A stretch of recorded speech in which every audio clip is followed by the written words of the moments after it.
Bueno, la idea del taller es un poco socializar las experiencias que tenemos en cada territorio, como si participamos dentro de colectivos, si no, si hemos ido al orgullo, si hemos hecho plataformas de orgullo crítico. Y bueno, contar un poco las experiencias que tenemos cada uno. Eh, bueno, yo contaré la experiencia que hemos tenido en Extremadura, de manera breve, porque la intención es que lo socialicemos todo. También contaremos las experiencias en Cádiz y en Madrid. Entonces, bueno, en Mérida, bueno, en Extremadura en general nunca se había hecho manifestación del orgullo, jamás. Había colectivos, pero son los colectivos hegemónicos. Está la Fundación Triángulo, Extremadura Entiende, que es un colectivo de mujeres, y el colectivo Crisalis, que son de familias con menores trans. Claro, cuando se estuvo trabajando para hacer la primera manifestación en Extremadura, se contó con estas organizaciones. Yo no participo en ninguna de ellas, participo en un colectivo que se llama 19M, porque en Extremadura, no sé si sabéis, que se hizo una ley LGTBI que fue pionera a nivel estatal y se hizo precisamente el 19 de marzo, ¿no? Por eso nosotros acogimos ese nombre. Es una ley que no está en vigor, sirvió, bueno, a efectos prácticos para poco, a efectos teóricos para que salieran en las fotos haciéndose como adalid de una ley que era pionera en todo el Estado español, pero que después ninguno, ni Vara ni Monago en Extremadura, se atrevieron a dar el paso de ponerla en práctica. Entonces, bueno, la comisión en la que yo participo se crea un poco ante la necesidad de crear un colectivo alternativo que fuera reivindicativo y que, valga la redundancia, reivindicara todo el contenido político que había tenido el colectivo a lo largo de los años. Actualmente, bueno, es un colectivo a nivel de la comunidad y estamos unas 10 personas. ¿Cómo se hizo la participación en el orgullo? Bueno, como no estamos constituidos formalmente, Fundación Triángulo, Extremadura Entiende y Crisalis se acogieron a estos términos legales para no contar con nosotros en temas organizativos. En realidad era una tontería porque, bueno, por escucharnos no hubiera pasado nada. Pero ¿por qué no querían que participáramos? Pues porque no estábamos de acuerdo con cómo se iba a hacer la primera manifestación, además, algún hito histórico en Extremadura. No estamos de acuerdo con ello y por tanto, pues bueno, eso que se ahorraron. ¿Qué fue lo que hicieron? Bueno, plantear una manifestación como se hace en Madrid, solo que a un nivel pues, mucho más bajo, como es en Extremadura, en una ciudad como Mérida. Se hizo un recorrido muy corto, solo atravesó una de las calles principales de la ciudad y terminó en la plaza más céntrica. Reivindicación política no hubo, sí que hubo visibilidad evidentemente y terminó con un concierto de música, eso es lo que hubo. En Cáceres sí que se hicieron talleres y se pintaron bancos con la bandera arcoíris, trans, etc. Eso fue lo que se hizo en la primera manifestación en toda la historia de Extremadura. Bueno, ellos colaboraron junto al Ayuntamiento de Mérida y la Junta y metieron el patrocinio de la manifestación a un bar, por poneros un ejemplo y para que veáis un poco que es bastante significativo de cómo se planteaba, en qué términos se planteaba la manifestación, a un bar que es conocido en Mérida por haber expulsado del mismo, bueno, es una especie de discoteca, por haberlos expulsado por besarse en público allí a dos chicos. Ellos, bueno, olvidaron ese hecho, tanto Ayuntamiento como Junta le dieron el patrocinio y además se atrevieron a poner en el logo un puño con la bandera. Nosotros, como evidentemente estamos en contra de eso, no nos dieron pie a verbalizarlo en una manifestación que fue bastante multitudinaria. ¿Qué hicimos? Bueno, pues constituir una plataforma de orgullo crítico. La hicimos con varios colectivos juveniles, Abril Brecha, y colectivos antifascistas y libertarios que hay en la ciudad. Hicimos la semana entera talleres de formación, de diversidad sexual, también de mercantilización del orgullo, y se hizo un taller de camiseta. Y después en la mani, pues bueno, hicimos una pancarta entre nosotros y fuimos y aglutinamos como unas 30 personas, o sea que estuvo bastante bien y toda gente joven. Em, Evidentemente, este proceso de mercantilización y lo que ocurre en mi territorio no es algo específico de Extremadura ni de Mérida, sino que es algo generalizado. Yo creo que después de todo el proceso de liberación que hubo a raíz de Stonewall en Estados Unidos, pero también en Madrid, en Barcelona, con las primeras manifestaciones, el, el capitalismo lo que hizo fue aprovechar ese cuestionamiento de los géneros como una nueva fuente de riqueza. ¿Cómo lo consiguió? Pues frente al contenido reivindicativo y político que tenía esa tradición histórica del colectivo, lo que hace es subrayar las retóricas y hacer un proceso de blanqueamiento de todo ese capital revolucionario y contestatario que tenía. Crea una marca elitista que es absolutamente gay y lo blinda de un modo mercantilista. Ve la oportunidad de negocio y la comercialidad que tenía el colectivo, y al final lo que se apropia del cuestionamiento de los géneros, de los disidentes sexuales, como una nueva fuente de riqueza. Por ponerlo así de manera un poco metafórica, es como si tuviera un árbol con muchísimas ramificaciones y todas muy contestatarias y muy valiosas, y el capitalismo podara la mayoría y quedara solo una que ya pudiera controlar y que no tuviera esa carga política. Hay una frase que me gusta mucho de Naomi Klein que decía que estábamos tan ocupados analizando las fotos de la pared que vinieron a por la pared, se la llevaron, la vendieron y nosotros nos quedamos todavía viendo las fotitos. Y Richard Goldstein también tiene una frase bastante buena y que sirve un poco de resumen, y que es que toda esa diversidad y todas esas minorías oprimidas pues fue un poco como la salvación del capitalismo tardío. ¿Cuál fue la fórmula que llevan a cabo? Pues imponer un patrón gay, una manufactura absolutamente monolítica, invisibilizan los problemas y crean una industria lucrativa, falseando y ocultando todo ese proceso y carga reivindicativa que tenía el colectivo. Explotan en último término la necesidad que tenían las personas LGTBI de sentirse partícipe de algo positivo, de un encaje positivo, que no sufriera toda esa discriminación que tenían en la mochila. Y lo hacen con una consigna bastante clara, que es que para pertenecer al colectivo hay que parecerlo. Entonces se crea todo esto que se llama capitalismo rosa, que son, pues, en Madrid yo creo que es, y sobre todo Chueca es paradigmático de ello, como hay boutiques LGTBI, librerías LGTBI, gimnasios LGTBI, peluquerías LGTBI, absolutamente todo, ¿no? Que guarda en realidad un paralelismo completo con la tiranía machista que obliga a las mujeres de toda esta suerte de cosméticos, maquillajes, vestimentas, etc., ¿no? Exactamente lo mismo, solo que en el colectivo LGTBI. Al final todo el movimiento y la diversidad sexual se encaja en las lógicas neoliberales y en la economía de mercado, y significa cuantitativamente muchos beneficios porque incorpora al mercado a un sector de la población que estaba fuera de él. Se crea para controlarlo un nuevo oficialismo en todas estas asociaciones y colectivos, que no reivindica los orígenes, ni tiene raíces, ni tiene contenido político, y al final lo que se hace es una especie de dictadura que oprime a las minorías dentro de las minorías. Porque si pensamos en una persona LGTBI, probablemente pensemos en alguien homosexual, generalmente masculino, blanco, europeo, incluso adinerado, con buena presencia incluso física, ¿no? Nunca pensamos en una mujer negra, una mujer gitana, en alguien pobre, por ejemplo, incluso en alguien que no sea guapo, ¿no? Tenemos como esa imagen que evidentemente no es un casual. Yo creo que revela que el sistema no ha aceptado a todas las personas por igual, los colectivos tampoco, y que hay una cuestión bastante clara de etnia, de raza y de clase. Este marco promueve una identidad que es homogénea y por tanto eso significa que excluye a gente, sobre todo yo creo que al colectivo transexual. La tolerancia en realidad el capitalismo te la ofrece, pero en cuanto tú tengas recursos, sobre todo económicos, ¿no? Y esa identidad por lo tanto está coligada a la cuestión de clase.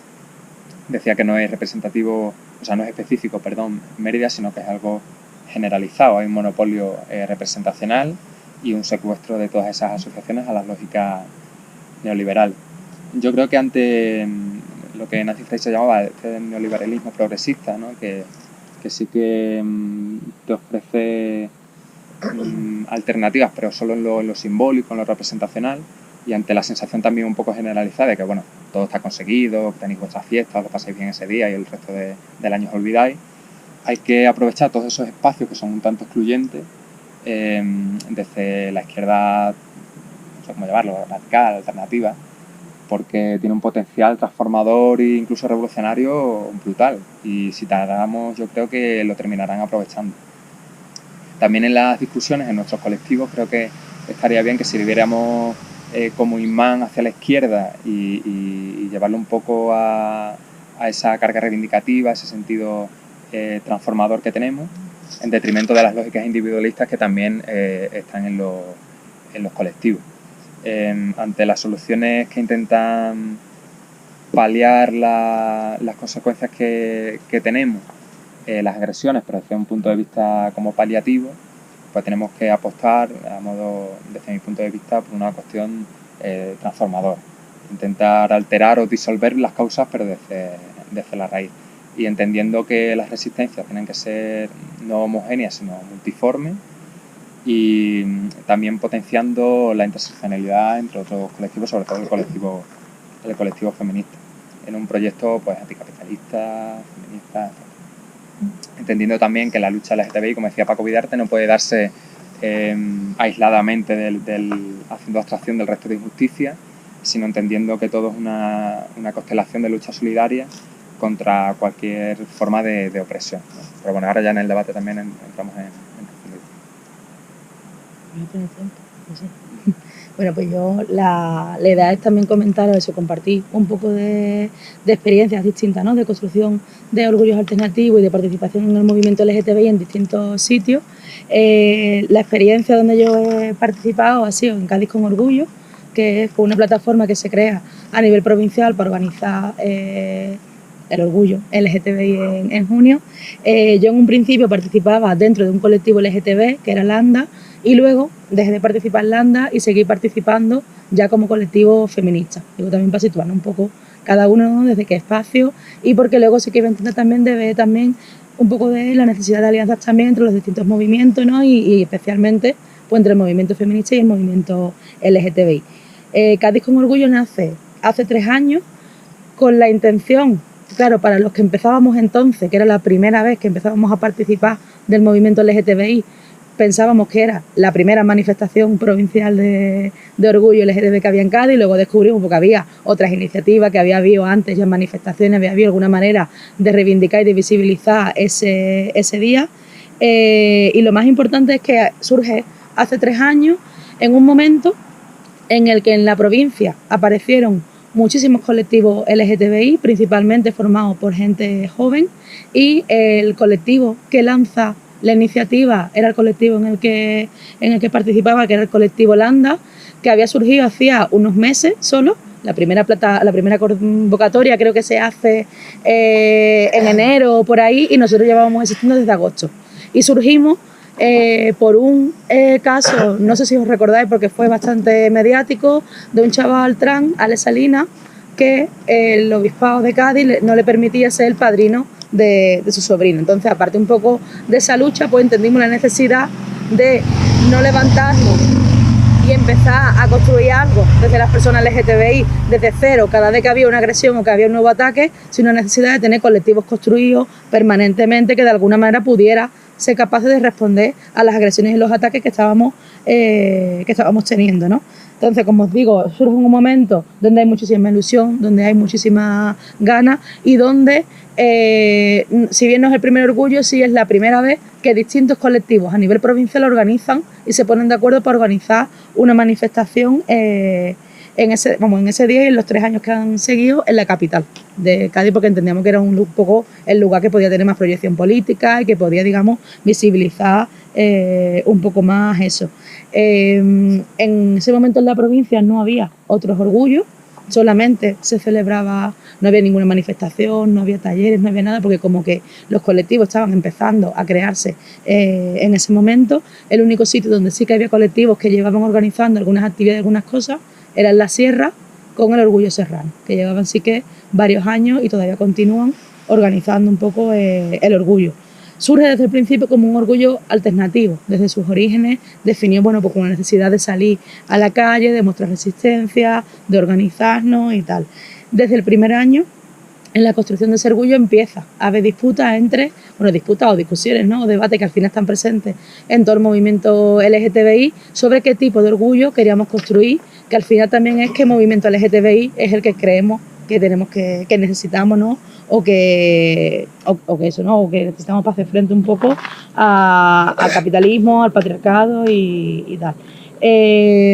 Había un sector, y existe de hecho todavía, ¿no? Hay un sector que toma de referencia el orgullo de Madrid oficial y lo que quiere, digamos, es que Cádiz sea una referencia más de ese orgullo y digamos que sea un evento turístico que atraiga a la población LGTBI.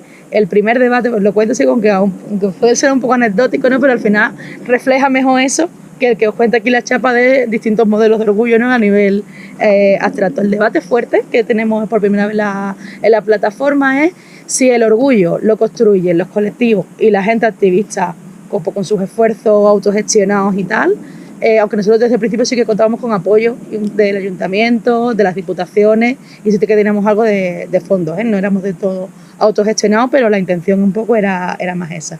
Y la otra posición que plantea que tiene que ser un orgullo montado por gente contratada, técnicos, para montar los conciertos, para montar los escenarios, para repartir los panfletos, para pegar los carteles, porque es la única manera de construir ese orgullo. Entonces, ahí, en esa disputa, está realmente quienes entienden el movimiento y el orgullo LGTBI únicamente como un evento grande que hay que construir, que hay que garantizar que salga bien, que la gente se lo pase bien, la fiesta y tal, y otra gente que entiende la fecha del 28 de junio como una excusa y como una oportunidad para construir y para tejer por abajo ese movimiento LGTBI, y que entiende que el esfuerzo de hacer carteles, de hacer las charlas, de pegar, digamos, de pegarse el curro activista es una manera también de construir movimiento y que no puede sustituirse, ¿no? Pues por gente contratada.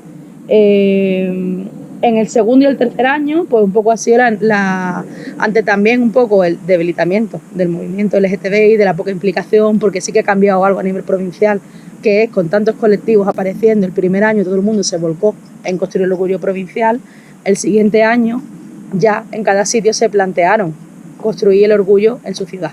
Entonces, claro, eso implica quitar esfuerzo de la construcción provincial del orgullo.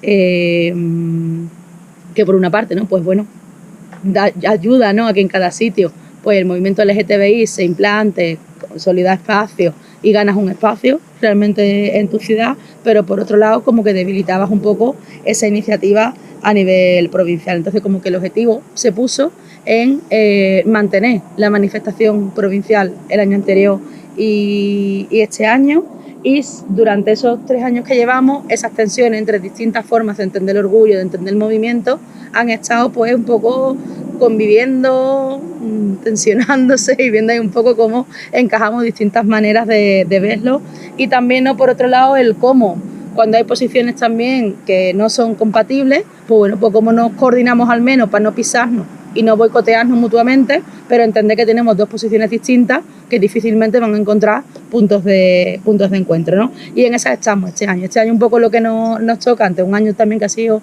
un poco más tenso, es realmente el definir lo que queremos de esa coordinadora provincial, de lo que queremos de ese orgullo provincial y tal, ¿no? Y un poco en esas estamos. Críticas, ¿no? Que le hacemos un poco a ese sector, ¿no? Que defiende un poco, nosotros queremos tener un orgullo como el orgullo oficial de Madrid.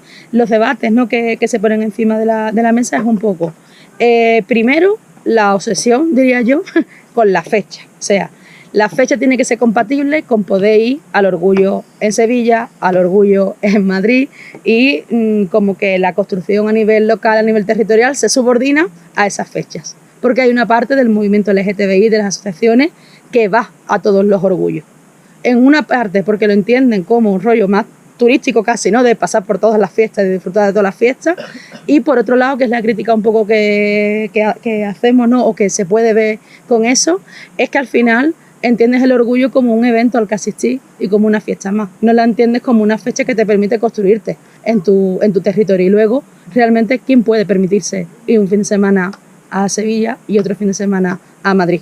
Y además Madrid al orgullo oficial, a, bueno, por zonas, a no ser que te vayas a la parte del orgullo alternativo, ¿no? A zonas donde pues, tomarte un cubata es muy caro y donde al final se da esa mercantilización, que el único que disfruta de la fiesta y el único que se lo pasa bien es aquel que puede consumir y que puede tener un cierto nivel adquisitivo. La gente más precaria, la gente de zonas más pequeñas, más rurales, no tiene esos espacios. Únicamente lo tiene al final gente que puede escapar de esos espacios un poco más hostiles, ¿no? en un principio. Entonces, un poco la necesidad de articular también otros orgullos y otros espacios en, pues, donde vivimos, ¿no? y en nuestros territorios.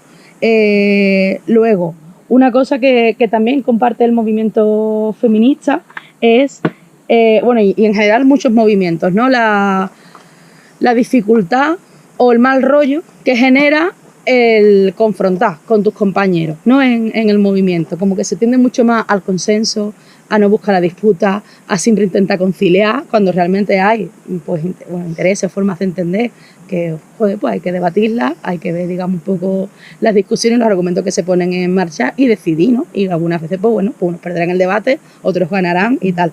Y eso hace también que cuando hay que tener discusiones, cuando hay que tener realmente, ¿no? Pues defender, oye, qué orgullo queremos, qué plataforma queremos, qué tal, no se den del todo esas batallas, ¿no? Que hay que, bueno, batalla entendida también como construcción del propio movimiento LGTBI, no en negativo.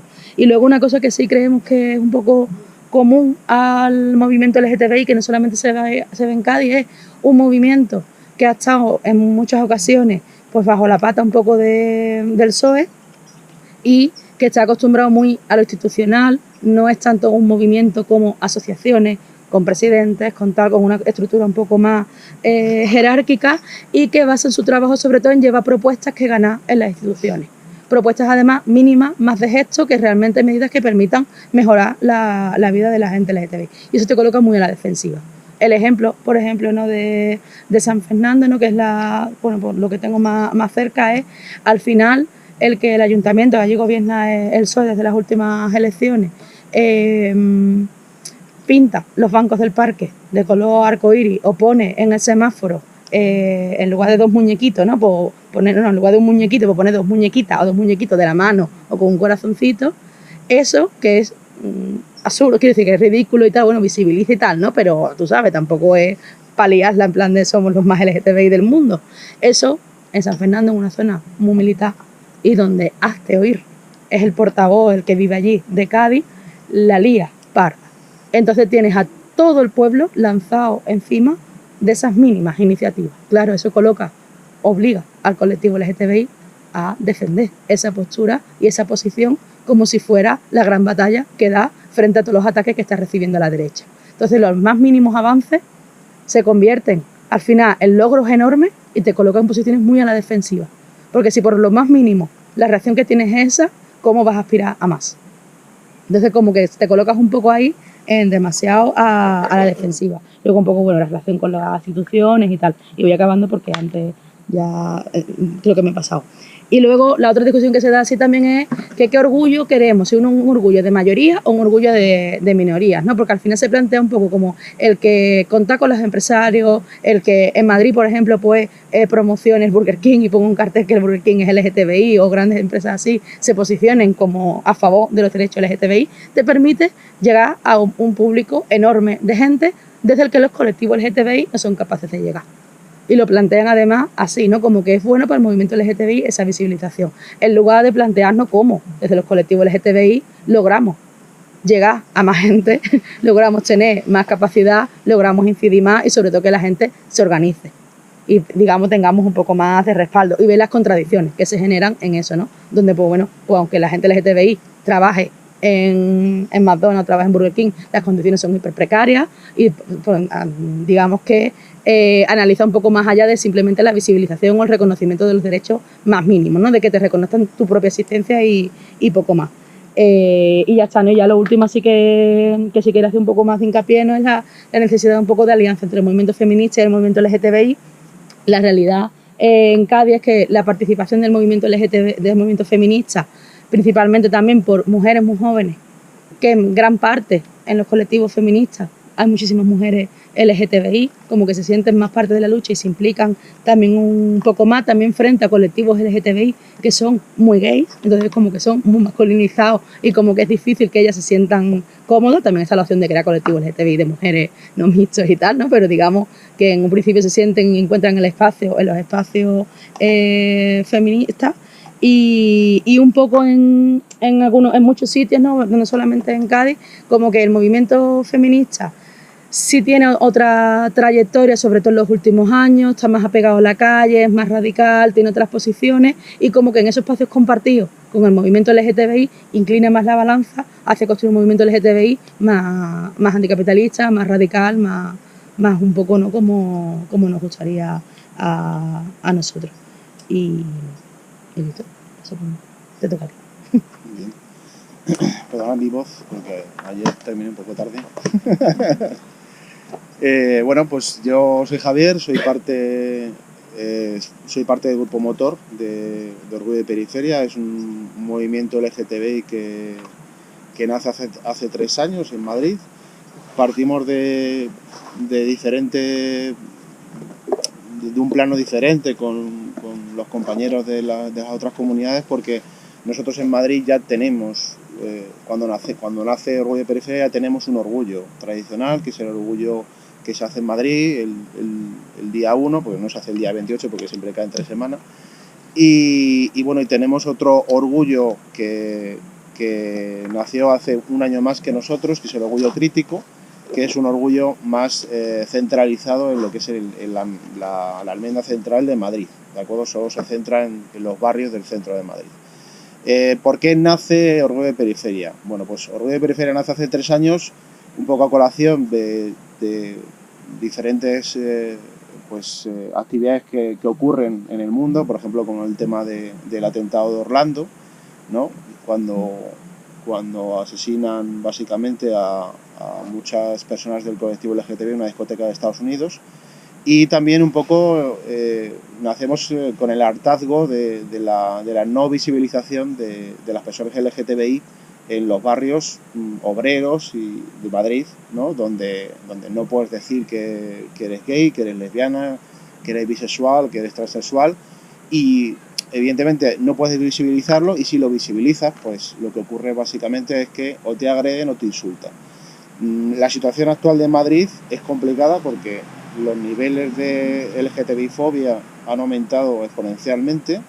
Estos niveles están aumentando básicamente porque los colectivos tradicionales que funcionan en Madrid, ¿no? Estamos hablando de la federación, ¿no? La FLGTB, la Federación de Gays, Lesbianas, Bisexuales y Transexuales, de la que cada vez hay menos colectivos dentro, básicamente porque se retroalimentan ellos mismos y representan pues solo una parte del colectivo, que es la G, básicamente. Las otras partes las toman como minoritarias y solo la utilizan pues para visibilizarlo una vez cada año en el orgullo tradicional, como por ejemplo el orgullo tradicional de este año que visibilizaba pues al colectivo trans. Pero lo utilizan básicamente como una moneda de cambio, ¿no? Para visibilizar lo que ellos quieren hacer como un orgullo capitalista, mercantilista, y que no representa al colectivo. Nosotros y nosotras y nosotres, porque somos un colectivo muy diverso, la verdad es que no somos un colectivo donde haya solo colectivo gay, o sea, la verdad es que somos muy diversos. Inicialmente, cuando nacemos hace 3 años, nacemos en 2 barrios de Madrid, de lo que es la Almendra Exterior, que son Villaverde y Usera, que son barrios obreros, donde evidentemente no está visibilizado el ser gay, ser lesbiana, ser bisexual, transexual o intersexual, y nace pues un poco de esa necesidad de formar un poco al propio colectivo, de dar una intención, ¿no? de que en tu barrio puedas perfectamente pues vivir, expresarte por tu condición sexual, cosa que pues todos estos años, con 25 años del Partido Popular gobernando en el ayuntamiento y con el propio Partido Socialista también gobernando el ayuntamiento anteriormente, lo que han dado es, pues, si eres gay, eres lesbiana, eres bisexual o transexual, quédate en el armario normativo que tienes, que es en tu barrio, y cuando quieras salir del armario, ve a Chueca. Básicamente porque allí no te va a pasar nada, ¿no? O sea, hay una frase que en ese momento nace, que es el barrio Pedrada. El barrio Pedrada es el barrio donde tú vives, donde te insultan, donde te agreden, y entonces ese barrio Pedrada básicamente no lo concibe el sistema LGTBI tradicional como necesario, y de hecho nunca han trabajado, la federación nunca ha trabajado, ni Cogán, por ejemplo, tampoco ha trabajado en los barrios del extrarradio de Madrid, y siempre se ha centrado en Chueca y en capitalizar Chueca como, pues, un poco lo que ha hecho el compañero, ¿no? O sea, el parque de atracciones LGTBI. Nosotros, nosotras y nosotres no trabajamos solo para hacer una manifestación que hacemos todos los años. Este año pues ha habido unos temas técnicos y no hemos podido realizarla, pero bueno, los 2 años anteriores la hemos hecho. No trabajamos solo para hacer una manifestación el día 1 de julio, sino que trabajamos todo el año. Y nosotros, como movimiento barrial, estamos integrados por colectivos LGTBI que hemos creado en cada distrito. Ahora mismo hay 9 distritos de Madrid que trabajan con nosotros. Colectivos específicos, ¿no?, LGTBI, pues como Crisalis, como Gitanas Feministas, colectivos racializados. Y luego, pues, evidentemente el tejido asociativo de tu barrio, de tu distrito, que son las asociaciones de vecinos, los colectivos juveniles, ¿no? Y ese es básicamente el germen, ¿no?, para poder trabajar en tu barrio. Y pues las actividades que habitualmente hacemos en los barrios y los distritos es lo que nunca se ha hecho en un barrio obrero, que es pues ir a un colegio, ir a un instituto y dar talleres. O sea, nosotras y nosotros creemos que la formación es prácticamente el 60% de la visibilización del colectivo, y creemos que desde los 3 años los niños, las niñas y los niños pues tienen que tener esa formación para visibilizar y para realmente decir claramente que estás a gusto con tu género, con tu diversidad, y que no tienes que tapar esa diversidad. Y bueno, pues aparte, evidentemente, somos un colectivo que nace desde el activismo anticapitalista y en principio no partidista, porque no trabajamos con ningún partido político específicamente, ¿no? Trabajamos a nivel más barrial, pero bueno, sí hemos coordinado con el Ayuntamiento de Madrid cosas en los barrios y en los distritos. Esto no quiere decir que estemos de acuerdo con la política que actualmente el Ayuntamiento de Madrid está teniendo con el colectivo LGTBI, que representa básicamente pues una empresa que se llama EGAL. Es una empresa que lleva pues como 25 o más de 25 años gestionando el orgullo tradicional en Madrid, y que se dedica básicamente pues a crear ese parque de atracciones donde pues tienes que ir a Chueca, o tienes que ir a Lavapiés, o tienes que ir al centro de Madrid a pasártelo bien, a gastarte el precio de las bebidas que ellos quieren poner. Les obligan a los empresarios de hostelería y de tiendas a tener un ratio de precios, de comida.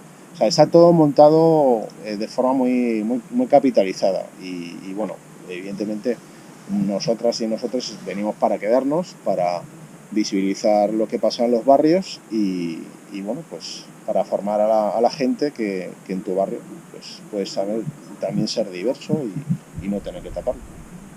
Vale, pues yo, por empezar por el tema de las redes y demás, yo creo que evidentemente está siendo una herramienta brutal, tanto para organizar el movimiento feminista como yo creo que también para encontrar iguales en cuanto a temas LGTBI también, porque la lucha feminista también, ¿no? Pero también la lucha LGTBI se vive mucho desde lo personal, mucho desde la soledad, de la necesidad de encontrar a gente que sea también como tú, de no ver que eres el bicho raro y tal. Entonces eso genera, ¿sabes? Esa necesidad de encuentro, de espacio donde puedas sentirte seguro, donde puedas relacionarte con gente como tú y tal, que no siempre es tan fácil, aunque muchos hemos logrado y muchos espacios tal, pero al final la gente LGTB sigue yendo al objeto LGTB a encontrarse entre ellos y tenemos que ver también cómo somos capaces de crear espacios de ocio donde estemos todos. Y muchas veces pues tendemos un poco a disgregarnos así también un poco en ese sentido, aunque a mí me da la impresión de que cada vez menos. O por lo menos yo lo veo entre la gente, entre, yo qué sé, mi generación y la gente que viene ahora más joven, como que hay más espacios comunes y más tal que antes. Antes si eras lesbiana, si eras tal, tenías que ir a ciertos sitios, si no, no había manera de ligar o de encontrar a gente como tú, ¿no? Pero eso, la cuestión también es que las redes son una herramienta. Al final también es el reconocerte entre otra gente y demás, tiene que traducirse también en organizarte, en hacer otras cosas, en salir en no quedarte tú solamente con el CRI y con el ordenador delante. Y es importante entender un poco eso. Luego, yo creo que evidentemente hemos conseguido muchísimos logros y yo no sé a vosotros, pero a mí me sorprendió la reacción que se tuvo con el autobús de HOIR. A mí me sorprendió mucho que la gente rechazara. Entiendo porque lo ven como los locos fanáticos que plantean locuras, pero el lema de las niñas también tienen pene y tal, en verdad luego en un instituto eso no se entiende, ¿eh?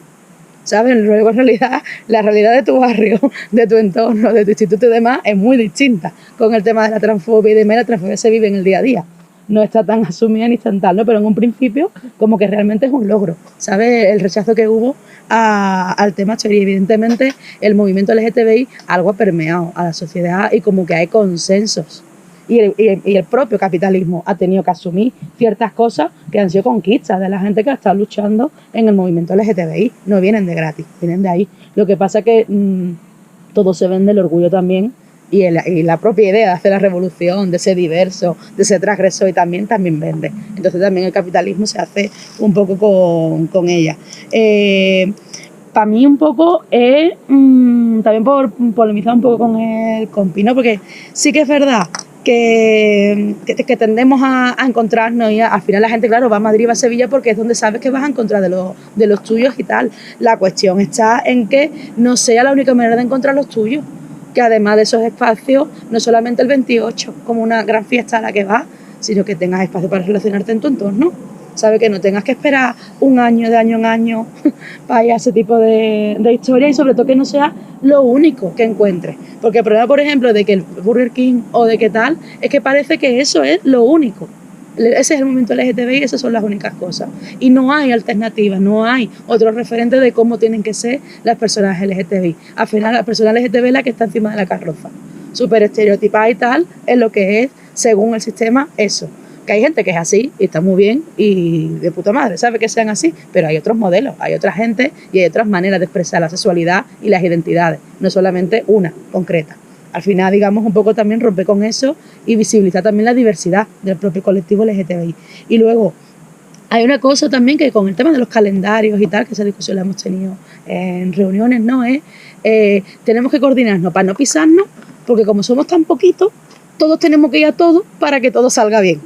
Vamos a ver, ¿sabes? Entonces, coño, no te quedes en una sensación de como eres muy poquito, eres muy tal, tienes que ir a todo y todos vamos a todo, sino vamos a medir la fuerza, vamos a hacer algo grande entre todos en algún punto intermedio, en alguna comarca, vamos a organizarnos para tal, vamos a elegir otras fechas en el año para ir haciendo cosas en los distintos sitios y ir reforzándonos mutuamente y vamos a intentar ser más cada vez, ¿sabes? Para no tener que hacer eso, no nos quedemos, digamos, instalados un poco en la idea de como somos pocos, tenemos que coordinarnos para no pisarnos, para ir a apoyar unos a otros. Y luego la última cosa, sí, ¿no? Un poco de los espacios, las disputas, la necesidad de un poco de la discusión y tal.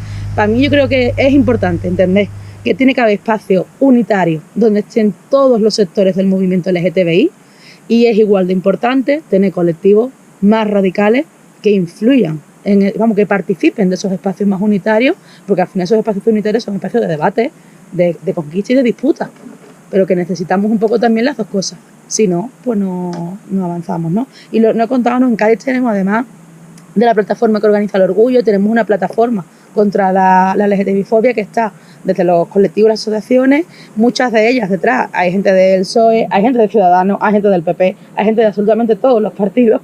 Esto es como una locura, pero por ejemplo para el tema de HOI, para determinadas cosas, como que encuentras puntos comunes. Ya cuando te pones a hablar de qué reivindicaciones, qué tal, qué cosas, pues ya ahí empiezan un poco las diferencias, ¿no? Y empiezan los roces y empieza tal. Pero bueno, hay iniciativas que se pueden hacer a nivel unitario para visibilizar, para sensibilizar, para tal, y luego habrá cosas que disputar y que únicamente puedes hacer con aquellas personas con las que coincidas y con los colectivos, digamos, porque entiendan que hay que dar otras batallas, que hay que pedir otras reivindicaciones, que hay que ir tal, ¿no? Pero no conformarnos, creo, con solamente sensibilizar y visibilizar.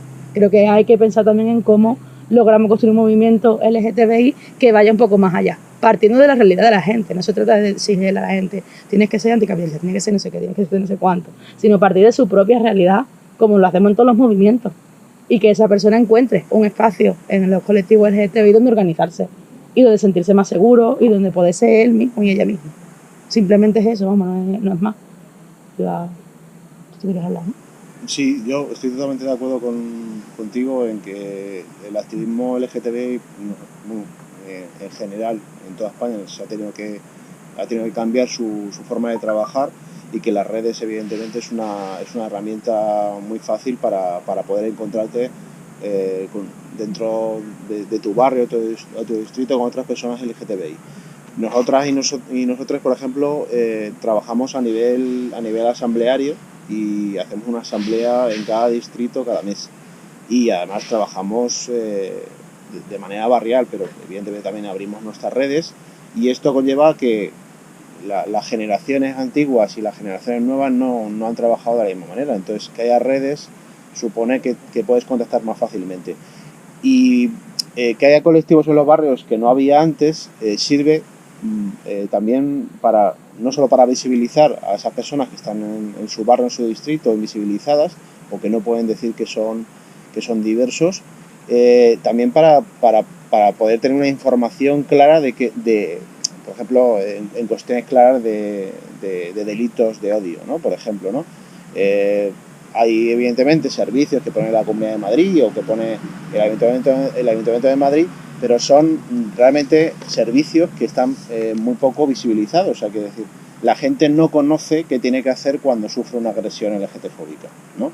Y entonces, nosotras y nosotros lo que hemos hecho es, dentro de esos colectivos hemos creado oficinas, básicamente en cada barrio, en cada distrito, donde hay un abogado, donde hay una persona específica que tiene conocimiento de lo que tiene que hacer una persona cuando sufre una agresión LGTB-fóbica, que la mayoría de las personas que sufren una agresión, lo primero que hacen básicamente es ir a la policía, y es algo que no hay que hacer. Primero hay que ir al hospital, básicamente. Y si vas a la policía, pues depende de qué policía, si es policía municipal o policía nacional, la que tiene los protocolos, ¿no? Y sabe los protocolos de delitos de odio. Referente a lo que has comentado el compañero de Asturias, nosotros y nosotros no nacemos para cargarnos el orgullo tradicional. De hecho, la primera manifestación que se hace en Madrid es en el año 73 y luego en el 76, en pleno, básicamente, tardofranquismo o franquismo básico. Y esas primeras manifestaciones se hacen con todos los colectivos de España, y es el modelo que se ha seguido hasta hace 30 años. La cuestión es que de ahora a 30 años hacia atrás, lo que antes era simplemente pues una reivindicación de todos los colectivos de toda España, que venían de toda España con sus niños, con sus niñas, venían a reivindicar: existo en Jaén, existo en Almería, existo en el País Vasco, existo en Cataluña, ¿no?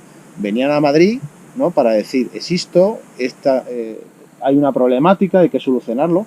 Y eso era muy rico, porque así nació realmente el orgullo que hay en Madrid. Lo que pasa es que eso se ha convertido básicamente en el detrimento de la visibilización de esos colectivos y el aumento de un orgullo capitalista, donde pues la gente, que yo no digo que esté bien o esté mal, pues exterioriza en un autobús, ¿no? Pues ese día que puede decir claramente que es gay, que es lesbiana, que es bisexual, que es transexual, pero el resto del día no lo puede hacer, salvo que vaya a un colectivo o vaya a un barrio específico, como es el caso de Chueca. Entonces, en el caso de las formaciones que has comentado, sí, se dan formaciones. Yo he recibido cuando daba el bachillerato, o cuando o cuando estuve en la formación básica he recibido formaciones, pero eran formaciones muy básicas.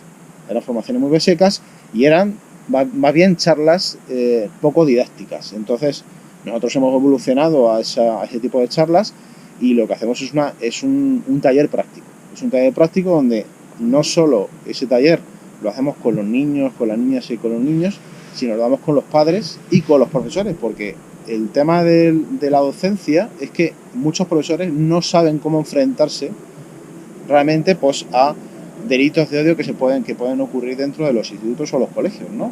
El famoso bullying, ¿no? Y que siempre o casi siempre está relacionado con cuestiones de género. Entonces, evidentemente nosotros la postura que tenemos la postura que tenemos no es la de confrontar para destruir, sino para unirnos juntos en esa manifestación, pero evidentemente que sea participativa, que no llegue una empresa de fuera, que no hay nadie LGTBI, como es el caso de la empresa que organiza el orgullo tradicional en Madrid, que es AEGAL, y que decida qué pensamos el resto del colectivo, ya sean colectivos pequeños o micro o grandes. Entonces no es participativo. Entonces al final la federación es la que decide, la federación dice que representa a los colectivos LGTBIQ de toda España. Pues hay colectivos micro o más pequeños que no están dentro de la federación y no se les permite estar, porque además la federación tiene unos estatutos que claramente dicen que tienen que ser organizaciones que estén censadas, que tengan un CIF, que tengan un recorrido, y entonces eso a mí me parece que está muy capitalizado. Creo que para trabajar hacia adelante podemos trabajar todas y todos juntos, pero claro, hay que trabajar visibilizando y no capitalizando el colectivo.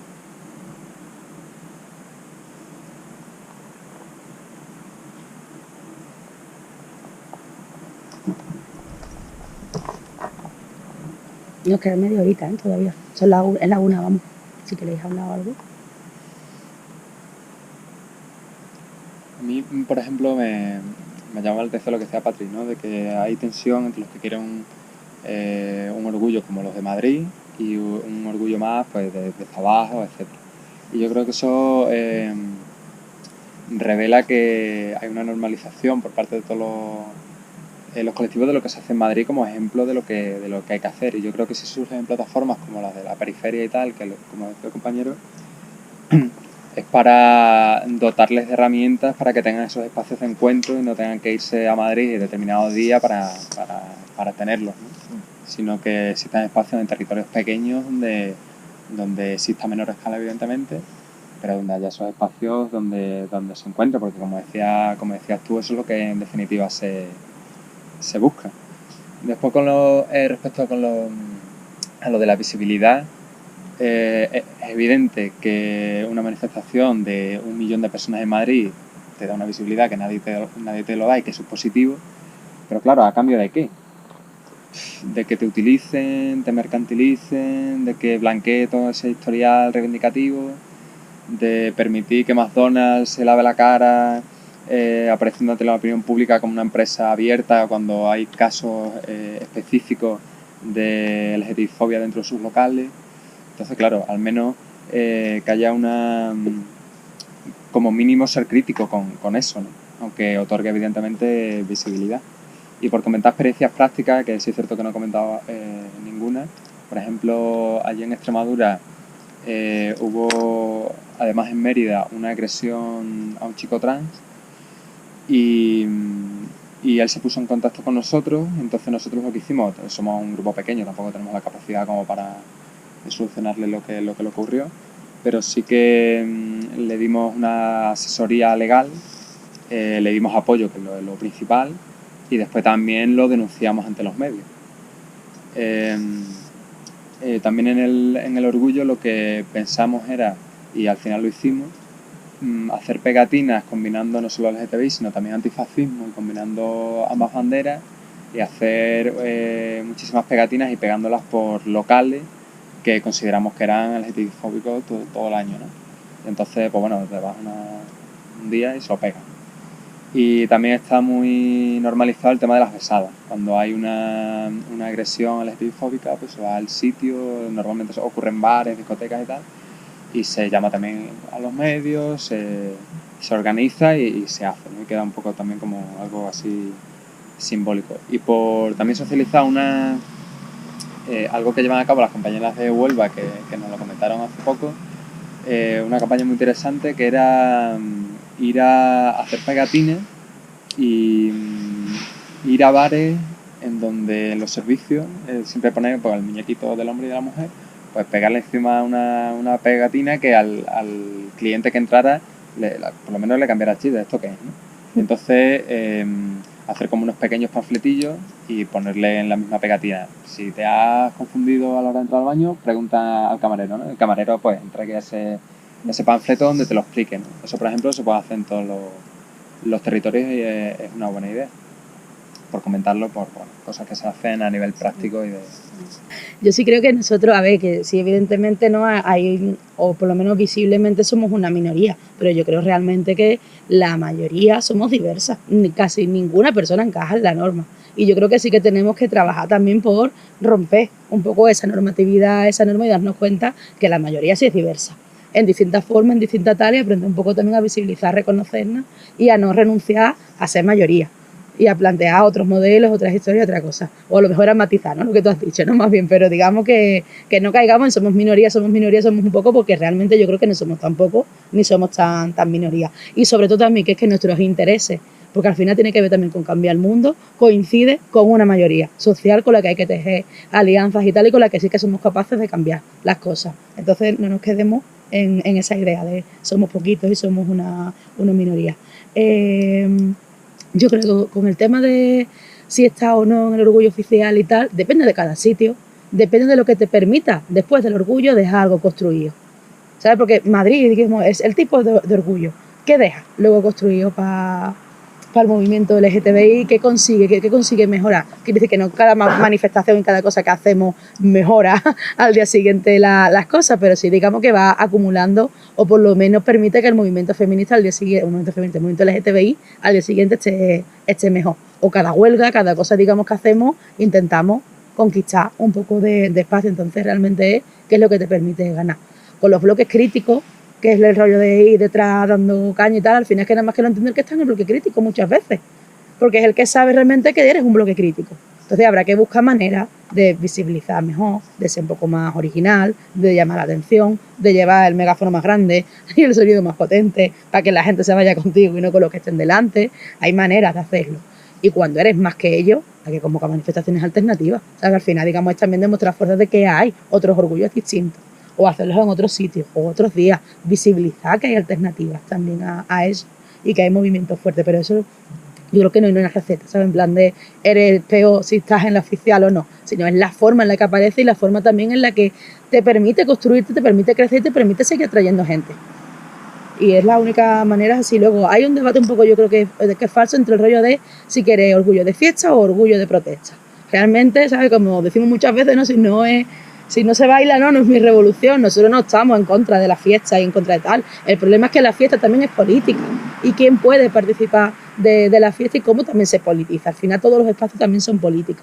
Entonces el rollo también de una fiesta donde para entrar tienes que pagar una entrada, donde los cubatas es una barbaridad lo que te cuestan, donde están en ciertos espacios, y él hace fiestas más populares en determinados sitios, grupos de música que transmiten otras cosas. Así que dice que también la fiesta se construye de manera distinta y no tenemos que renunciar a eso. Y luego hay una cosa que para mí es súper importante del orgullo, que es provocar. El Día del Orgullo es un día de provocación, de expresarte y de mostrarte y de que existimos. Entonces, y eso no lo podemos perder en la vida. La única cosa es que no solamente existen los gays que típicamente salen en las cabalgatas, sino que hay otros muchos más. Entonces, también visibilizar y provocar con otro tipo de identidades, con otro tipo también de expresiones. Y luego, el rollo no, porque también tiene que ver con lo que planteaba antes Javi, que hay gente que se arroja el rollo de yo represento toda la comunidad LGTBI. Mentira, ¿sabes qué decir? Porque hay gente que no quiere, que no se siente representada contigo, ¿no? Con lo que hace y que busca sus propias representaciones. Luego, yo sí creo que estamos en un momento de oportunidad. Yo sí creo que hay una cierta demanda de gente joven que busca espacios nuevos, porque los viejos ya no les sirven. Y en eso creo que tenemos que ser un poco inteligentes y abrir espacios nuevos y tal, que pueden confluir, ¿sabes? Yo también una cosa es matizar. He dicho antes, una plataforma para Ciudadanos con el PP y demás, realmente, o sea, no es un espacio ideal, en plan de, mira, nosotros si montamos un espacio unitario llamamos a toda esa gente. Nosotros creamos un espacio y que venga quien quiera. A esa gente hay que echarle, yo siento más que creo que nada más que hay que echar a cierta gente de los movimientos, que es a los fascistas declarados y tal. Esa gente no se le puede permitir que ocupen ningún espacio. Ahora, esta gente, digamos, que se vayan ellos mismos, ¿sabes? Reflejando y demostrando un poco lo que son y tal, pero eso, ¿sabes? Que también pasa eso, que no es la... Nosotros te creemos en frentes unitarios y tal, pero no digamos con eso. Nosotros lo que creemos de los frentes unitarios es que son espacios donde todo el mundo participa y donde el movimiento se va construyendo de manera autónoma. Que cuando hay que criticar la ley trans, la haga quien la haga, el partido que la haga, y cuando hay que hacer unas movilizaciones, cuando hay que tal, el movimiento es capaz de plantear y de oponerse y de confrontar, independientemente de quién conforme esa plataforma o ese frente unitario, ¿no? Si el que está de ese partido de repente empieza a neutralizar, a bloquear y a frenar, pues a lo mejor es el momento de decirle que yo vete porque el movimiento va por otro lado y este es nuestro espacio. Entonces también un poco para poner por ahí. Y luego hay una cosa que a mí me preocupa mucho, ¿no? de lo que veo, ¿no? o por lo menos lo que conozco del movimiento LGTBI, que estamos muy marcados por las fechas y somos incapaces de salirnos de ellas. Y luego eso hay unas agresiones ahí tal, y la única manifestación en la que yo he estado después de una agresión ha sido la de Orlando, porque fue como así un poco más a nivel mediático, más a nivel internacional, y hubo convocatorias en distintos países, y quieras que no, pues eso tal. Y luego en las agresiones del tema de los últimos que se han suicidado, de chavales que eran en los institutos y tal, que sí ha habido también como una serie de denuncias y de tal. Pero por lo general, cuando salimos fuera de la fecha, es Hazte Oír quien nos marca la agenda. ¿Sabes? Un poco como tal. Que bueno, algo bueno tienen que tener, ¿no? Por lo menos nos hacen salir a la calle y unirnos en fuerza, pero digamos que es un poco rollo y no sé muy bien, digamos, cómo es capaz de ahí, ¿no? Y cómo plantea, porque el movimiento estoy empeñada en el movimiento feminista, esto es ya la historia, que el movimiento LGTBI está muy encajado en esa fecha, y también en una dinámica muy institucional. O también, ¿no? Para luego participar de coordinaciones de tal, tienes que ser asociación. Parece que si no te configuras como asociación no eres parte del movimiento LGTBI. Es como un modelo también mucho más vertical, mucho más tal, en lugar de movimientos colectivos un poco más vivos, que son los espacios también que está pidiendo un poco la gente más joven. También hay mayores y tal que queremos otros espacios y los necesitamos, ¿eh? Pero como que se ven las manos y cada vez gente más joven. Hay gente de 13, 14 años en las manifestaciones, la gran mayoría. Entonces eso te da una idea de que, igual que pasa en otros movimientos y tal, lo tradicional ya no existe, ya no da respuesta y no le sirve como herramienta a la gente, y que crea nuevas herramientas. Entonces un poco eso. Yo estoy de acuerdo con el compañero cuando has comentado lo del tema de que dejemos participar, ¿no? Al Partido Popular o a Ciudadanos, ¿no? Personas que militan en esos partidos, básicamente, y si no van a esas señalarlos, ¿no? Básicamente. Yo, por ejemplo, por poneros un ejemplo, nosotros y nosotros en las asambleas que tenemos a nivel de barrio, que son asambleas abiertas, tenemos compañeros que participan de forma abierta y que son de Ciudadanos y son del Partido Popular. ¿Por qué participan en un espacio así y no participan en sus propios espacios para movilizar o visibilizar al colectivo LGTBI? Porque ven que es un espacio donde pueden dar rienda suelta de lo que no les dejan hacer en sus partidos, que están evidentemente estereotipados, ¿no? De una manera encasillada, ¿eh? Entonces creo que es totalmente factible que eso pueda ocurrir, y de hecho en el orgullo tradicional, en lo que es la manifestación, el Partido Popular y Ciudadanos van en la manifestación, aunque luego, pues como en el caso del PP de la Comunidad de Madrid, no doten a la ley que se aprobó en la Asamblea de Madrid de dinero para que se pueda aplicar, para que el delito de LGTfobia se cumpla, ¿no? Se pene a esa persona con cárcel, con una sanción económica también, que la despatologización del colectivo trans sea efectiva, o sea, que puedan ir al médico como cualquier otra persona, ¿de acuerdo? Sin ningún tipo de diferencia. A día de hoy, en la ley que se aprobó en la Comunidad de Madrid, se eliminaban las UTICs. Pues las UTICs siguen funcionando como tal, lo único que se ha quitado es la T. Igual que O sea, Andalucía. funcionan exactamente igual, ¿de acuerdo? Porque hay un lobby claramente económico, que es el de 4 médicos que se han dedicado toda la vida a esto y que claramente quieren seguir ganando dinero. Entonces creo que estos partidos pues tienen que evolucionar y que esos espacios que estamos creando en diferentes partes de España son muy necesarios para que ellos también cambien. Porque si no cambian, seguirán el discurso por de oír, ¿no? De un poco discriminar y criticar el género de la gente. Entonces creo que es importante. Y otra pincelada que se me ha quedado por decir, nosotras y nosotres, cuando nacemos, el movimiento feminista como tal no estaba activo, ¿no? Realmente, o sea, en los barrios, en los distritos, y cuando un poco eclosiona el 8M, básicamente trabajamos de forma paralela. De hecho, trabajamos en los barrios con espacios de igualdad, con colectivos feministas de barrio y de distrito y con cafés feministas, y creo que es el camino que hay que seguir, básicamente porque los dos colectivos tenemos los mismos problemas, ¿no? Que es el patriarcado, básicamente. Heterocis. Yo solamente una cosa, con lo que ha dicho es lo del tema de, y lo que tú comentabas antes, ¿no? De cómo podía ser tan distinto el movimiento LGTBI, el movimiento feminista y demás.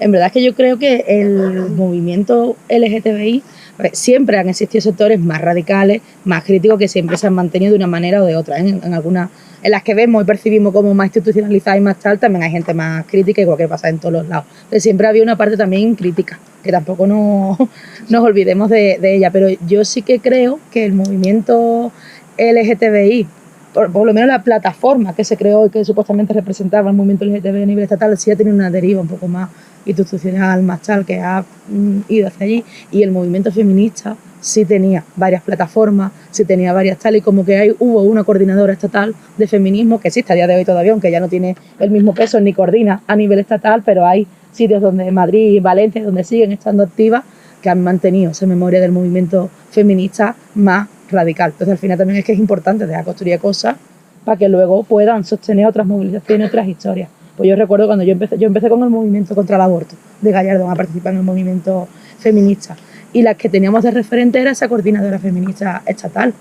Y entonces nos dábamos cuenta de muchas cosas, de muchas críticas que ellas hacían al movimiento más institucionalizado, más tal, y aprendíamos un poco más de ella. Esta nueva ola como que parte un poco desde cero, ¿sabes? Como que crea unas nuevas coordinadoras, que está bien, o sea, porque hay que crear nuevas herramientas, nuevas coordinaciones, pero hay que ver también un poco cómo combinar ambas cosas y cómo recuperar esa memoria. Y yo creo que eso es quizás lo que ha salvado un poco más al movimiento feminista de ese tipo, porque mantiene al final otro tipo de feminismo, un feminismo más anticapitalista, más radical. Y a lo mejor en el movimiento LGTBI, por las razones que fueran, no fueron capaces en ese momento quizás de mantener eso, o por lo menos no con la proyección que sí lo tuvieron en feminismo. Yo creo que eso, que en minoría sí que hay, siempre las ha habido, y siempre ha habido gente organizando otros orgullos y otros movimientos LGTBI, lo que pasa es que han sido más minoritarios. Que vamos, que luego la coordinadora feminista tal no la conoce ni su madre, ¿no? No más que la conocemos las activistas, tampoco hay una barbaridad, ¿no? Pero digamos que, quieras que no, tienes herramientas un poco distintas. Hay una cosa que no hemos dicho ninguna de las tres, y bueno, no se ha nombrado en el debate, y es dentro del colectivo LGTBI la parte de la diversidad funcional. Esto es algo de lo que dentro de los colectivos LGTBI no se suele tratar, no se suele hablar, y hay experiencias que se han realizado, ya llevan 2 años. Es una experiencia que se ha hecho en Madrid y que espero que se haga en el resto de España, que es el Orgullo Loco. Es un movimiento pues autoorganizado de asambleas abiertas, ¿no? De colectivo de diversidad funcional, donde pues tienen sus debates básicos, ¿no? de cómo tratar, ¿no? el tema de la sexualidad en personas con diversidad psíquica, diversidad visual. O sea, en este caso es algo muy importante y muy invisibilizado también.